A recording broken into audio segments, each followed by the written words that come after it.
दोस्तों हमारे देश में कई ऐसी जगह हैं जो बहुत ज्यादा लाइमलाइट में नहीं रहती, लेकिन वहाँ कई ऐसी चीजें हैं जो आपका मन मोहने के लिए काफी हैं। दोस्तों ऐसे ही एक शहर के बारे में हम आपको आज की वीडियो में बताने जा रहे हैं। हमारे देश को आजाद हुए 75 साल से ज्यादा हो चुके हैं, लेकिन इस शहर में एक ऐसा रेल ट्रैक है जिसपे आज भी अंग्रेजों का मालिकाना हक है। इस शहर में घूमने के लिए बहुत सारी ऐसी जगह हैं जहाँ आप क्वालिटी टाइम स्पेंड कर सकते हैं और इस शहर का इतिहास भी काफी रोचक है। इसकी स्टोरी बहुत इंटरेस्टिंग है, लेकिन इसके लिए आपको पूरा वीडियो देखना होगा। दोस्तों आज की वीडियो में हम बात करने जा रहे हैं महाराष्ट्र के खूबसूरत शहर अमरावती के। आइए बिना देर किए शुरू करते हैं आज की वीडियो। दोस्तों अमरावती महाराष्ट्र के विदर्भ क्षेत्र का दूसरा सबसे बड़ा शहर है और ये महाराष्ट्र में 7वां सबसे ज्यादा जनसंख्या वाला शहर है। शिक्षा सुविधाओं और सांस्कृतिक विरासत के कारण इसे विदर्भ की सांस्कृतिक राजधानी के नाम से भी जाना जाता है। अमरावती का प्राचीन नाम उदुम्बरावती है, इसका प्राकृत रूप उम्रावती है और अमरावती सैकड़ों सालों से इसी नाम से जानी जाती है। दोस्तों अमरावती का क्षेत्रफल 12,235 वर्ग किलोमीटर है। इसकी जनसंख्या करीब 29 लाख है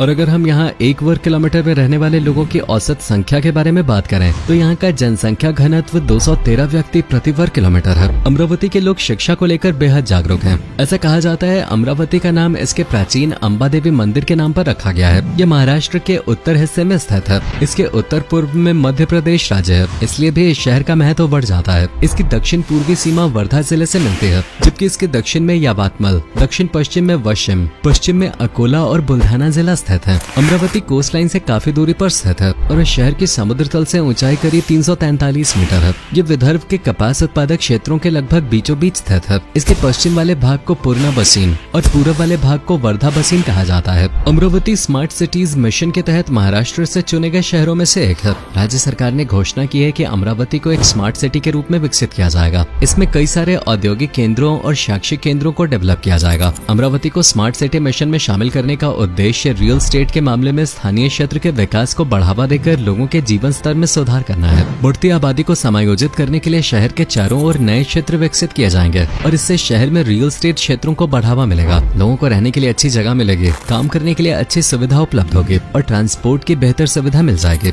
साथ ही टूरिज्म इंडस्ट्री में भी इजाफा होगा। अमरावती में छतरी तालाब और वडाली तालाब नाम के 2 खूबसूरत झील हैं। वडाली तालाब को मूल रूप से आसपास के इलाकों में ताजा पानी उपलब्ध कराने के लिए बनाया गया था। 60 मीटर से अधिक ऊंचाई वाला मालटेकड़ी हिल्स इसी शहर की सीमा में आता है। अमरावती ज्यादातर साल भर शुष्क रहता है और यहाँ भीषण गर्मी पड़ती है। गर्मियों में तापमान लगभग 48 डिग्री सेल्सियस होता है। दोस्तों अगर आदिनाथ ऋषभनाथ की मूर्ति पर मौजूद शिलालेखों पर विश्वास करें तो अमरावती कई हजार साल से अस्तित्व में है। उनकी मूर्ति को 1097 ईस्वी में बनाया गया था, लेकिन 13वीं शताब्दी तक इस शहर के बारे में कोई जानकारी नहीं मिलती है। 13वीं शताब्दी में अमरावती की धरती पर गोविंद महाप्रभु का आना हुआ था। कहा जाता है कि 13वीं शताब्दी में शहर में यादव वंश का शासन था। 14वीं शताब्दी में यहाँ भयानक सूखा और अकाल पड़ा था, जिसकी वजह से यहाँ से लोग पलायन पर मजबूर हो गए और अधिकतर लोग गुजरात और मालवा चले गए। हालांकि बहुत लोग बाद में दोबारा आए। ऐसे सबूत मिले हैं जिससे पता चलता है कि यहाँ एक समय हिंदू मुस्लिम मिलजुल कर रहा करते थे। 1722 में छत्रपति शाहू जी महाराज जी ने अमरावती और बदनेरा रनोजी भोसले को सौंप दिया। रनोजी भोसले के नेतृत्व में शहर का बेहतरीन विकास हुआ।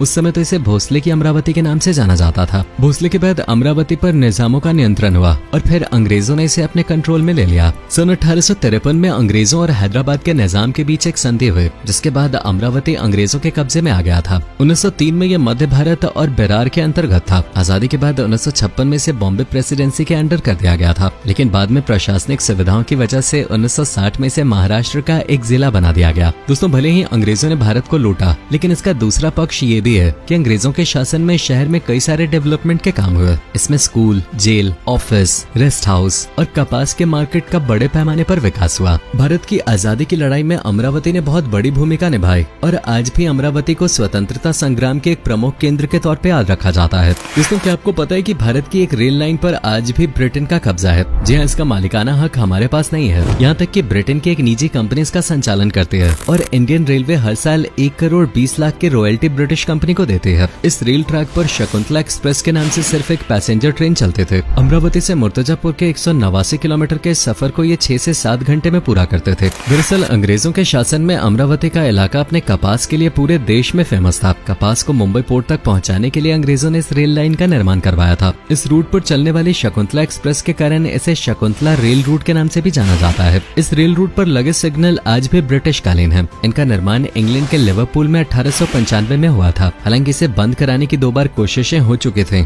लेकिन लेकिन लोगों के विरोध की वजह से दोनों बार इसे दोबारा चालू करना पड़ा। दरअसल इस रेल लाइन को अमरावती का लाइफलाइन कहा जाता है। अगर आप इस रेलवे लाइन को देखने के लिए जाओगे तो आप बीता हुआ समय जरूर महसूस करोगे। भारत के बाकी शहरों की तरह अमरावती में भी होली, दिवाली, ईद और क्रिसमस जैसे अधिकांश त्योहार बहुत उत्साह के साथ मनाए जाते हैं। अमरावती में मनाए जाने वाले सभी त्योहारों में नवरात्रि का उत्सव सबसे प्रमुख है, जिसमें 9 रातों और 10 दिनों तक देवी दुर्गा की पूजा की जाती है, जिसमें बड़ा मेला भी लगता है। दोस्तों, अमरावती एक से बढ़कर एक खूबसूरत और आकर्षक पर्यटक स्थलों से भरा शहर है। इस शहर को वैसे तो हर मौसम में घूमा जा सकता है, लेकिन फिर भी अगर आप अमरावती जाने के लिए सबसे अच्छा समय पूछें तो इसका जवाब होगा सर्दियों में। इस समय महाराष्ट्र में सुहाना मौसम रहता है, जो कि यहाँ 9 के बराबर ठंड पड़ती है, इसलिए सर्दियों में उत्तर भारत से लोग यहाँ छुट्टियां मनाने आते हैं। भक्तिधाम टेम्पल अमरावती के प्रसिद्ध तीर्थ स्थानों में से एक है। ये बदनेरा रोड पर स्थित है। ये मंदिर भगवान श्री कृष्ण और राधा को समर्पित है। इस मंदिर में हर साल लाखों भक्त दर्शन करने आते हैं। मंदिर के पीछे एक पार्क भी बनाया गया है, जो यात्रियों को शांत और सुखद वातावरण देता है। कुल मिलाकर ये मंदिर आपका दिल जीतने के लिए काफी है। वरडाली तालाब अमरावती के खूबसूरत पिकनिक स्पॉट्स में से एक है। ये तालाब शहर से केवल 3 किलोमीटर की दूरी पर स्थित है। परिवार और दोस्तों के साथ घूमने में इसका अलग ही मजा आएगा। इसकी नेचुरल ब्यूटी का कोई जवाब नहीं है। आप यहाँ बोटिंग के भी मजे ले सकते हैं। अमरावती के सतीधाम टेम्पल में हर साल रानी सती बसंत महोत्सव आयोजित किया जाता है। इसे देखने के लिए दुनिया भर से लोगों की भीड़ जमा होती है। यहाँ महाशिवरात्रि, श्री कृष्ण जन्माष्टमी, फागुन महोत्सव, रामनवमी महोत्सव और कार्तिक एकादशी महोत्सव पर बहुत बड़ा मेला लगता है। इतना ही नहीं, इन सब मौकों पर भंडारा का भी आयोजन होता है। दोस्तों, अमरावती का भीमकुंड एक बेहतरीन टूरिस्ट स्पॉट है। बरसात के दिन में आप भीमकुंड में झरने के जल प्रयात का आनंद ले सकते हैं। भीमकुंड की गहराई लगभग 3500 फीट है। इसका भी एक पौराणिक इतिहास है। दरअसल महाभारत काल में भीम ने किचाका का वध करके किचकदार नामक घाटी में फेंकने के बाद इसी झील में स्नान किया था, जिसके बाद से इस झील को भीमकुंड के नाम से जाना जाने लगा। इसके अलावा चिखलदरा अमरावती का एक खूबसूरत हिल स्टेशन है। यह अमरावती से करीब 80 किलोमीटर उत्तर में स्थित है।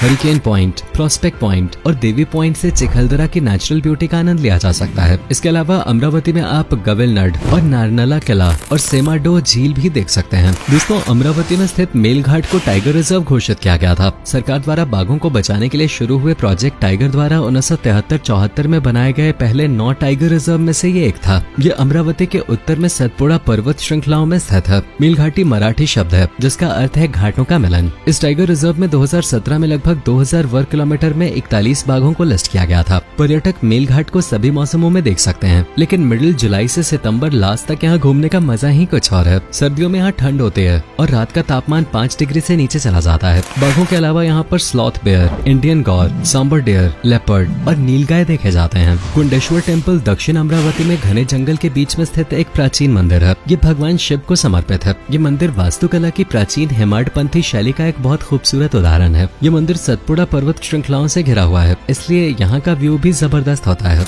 इस वीडियो में पहले ही हमने आपको बताया कि इस जगह का नाम अंबा देवी मंदिर के नाम पे पड़ा है। जाहिर सी बात है, ये मंदिर यहाँ का आकर्षण होगा। अंबा देवी मंदिर एक बहुत ही खूबसूरत और आकर्षक स्थानों में से एक है। अंबा देवी मंदिर को अमरावती का दिल कहा जाता है। ये मंदिर इस क्षेत्र के सबसे पुराने मंदिरों में से एक है। अंबा देवी मंदिर अंबा देवी माता को समर्पित है। अमरावती महाराष्ट्र के विदर्भ क्षेत्र में स्थित है, इसलिए यहाँ की खासियत मसालेदार और मीठा खाना है। हालांकि इसके अलावा भी रेस्टोरेंट में आपके पसंद की डिश मिल जाएगी। यहाँ के रेस्टोरेंट्स अलग अलग तरह के व्यंजन परोसते हैं। अमरावती के कुछ प्रसिद्ध मीठे व्यंजन शीरा, बसुंदी और श्रीखंड हैं, जो ज्यादातर दूध से तैयार किए जाते हैं। यहाँ पूरन पोली एक प्रसिद्ध मिठाई है, जो चने की दाल और गुड़ भरी हुई गेहूं की रोटी से बनती है। दोस्तों, अगर आप अमरावती घूमना चाहते हैं तो आपके लिए सड़क, रेल और हवाई मार्ग तीनों विकल्प खुले हुए हैं। अमरावती जाने के लिए रेल मार्ग का इस्तेमाल करना एक सस्ता और सुंदर फैसला होगा। भारत के लगभग सभी प्रमुख शहरों से महाराष्ट्र के लिए रेलवे की सुविधा उपलब्ध है, तो आप किसी भी प्रमुख शहर से अमरावती के लिए ट्रेन पकड़ सकते हैं। अगर सड़क मार्ग की बात करें तो ये मुंबई कोलकाता हाईवे यानी NH6 पर स्थित है।